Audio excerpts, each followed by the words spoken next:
بعد أما بعد فأعوذ بالله من الشيطان الرجيم بسم الله الرحمن الرحيم نون والقلم وما يسطرون। উপস্থিত আজকে 10 রমজানের সমাপনী অনুষ্ঠানে সম্মানিত আসাতিজায়ে কেরাম, সকল ছাত্রবৃন্দ, আসলে আমার কাছে অত্যন্ত খুশি লাগে। তোমরার কোর্স তো 20 তারিখ শেষ হয়ে গেছে। আমি হুজুরেও কইছিলাম, তোমরাও কইছিলাম যে 25 তারিখ 24 তারিখ পর্যন্ত সকল থাকবায়। অত্যন্ত খুশি লাগে। ছাত্র যখন কথা মানে উস্তাদের কি আরাম খুশি হয়, এই কথাটা ওই মহিলায় বুঝতে পারে। মুফতি শফি রহমতুল্লাহি আলাইহি মারিফুল কোরআনের এক জায়গার মধ্যে আলোচনা করেছে, বাচ্চায় জন্ম দেওয়ার সময়, সন্তান জন্ম দেওয়ার সময় মার এত কষ্ট হয়, মা মনে মনে নিয়ত করে ভবিষ্যতে আর সন্তান গর্ভধারণ নিতাম না।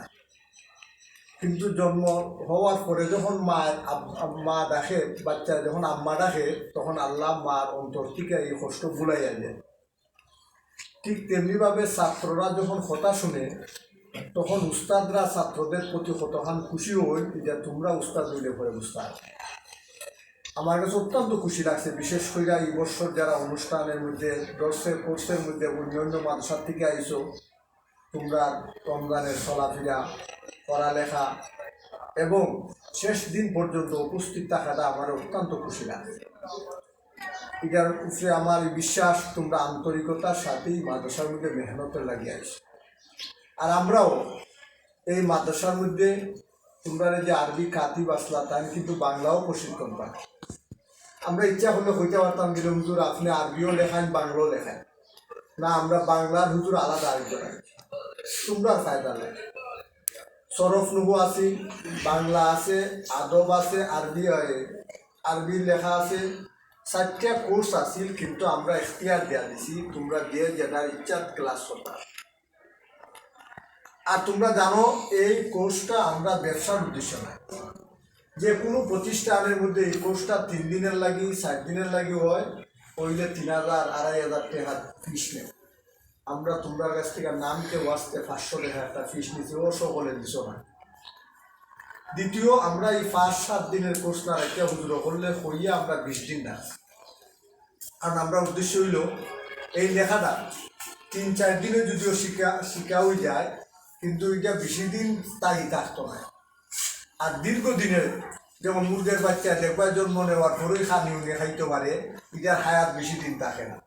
আর মানুষের বাচ্চা জন্ম নেওয়ার 2 বছর 6 মাস পরে ও খাইতে পারে না নিজের ইচ্ছা, 2 বছর পরে নিজে খাইতে পারে না, কিন্তু হায়াতটা একটু বেশি থাকে।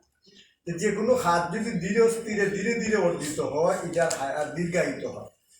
তো এর লাগে আমরা হুজুর করলে কইয়া আমরা 20 দিন রাখছি এই কোর্সটারে, তোমরা ফায়দা লাগে।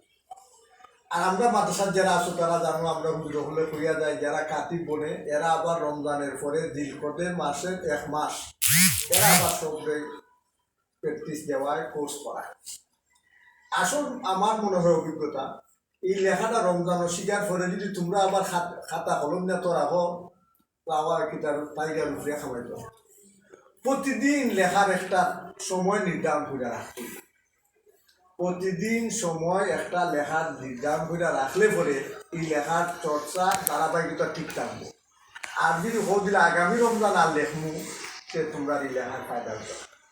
তাহলে যে কোনো হান থেকে আইসো, যে কোনো প্রতিষ্ঠানে যেখান থেকে আইসো, প্রতিদিন বা আজকের থেকে বাড়িতে গেলে পরেও তুমি কমসে কম আধা ঘন্টার সময় রাখো, তাহলে আমি চাইলে আজকে 30টা লেখি। এখানে 32 পৃষ্ঠা লিখে আগামী রমজানও যদি আর 32 পৃষ্ঠা লেখো, এই লেখায় খাবে।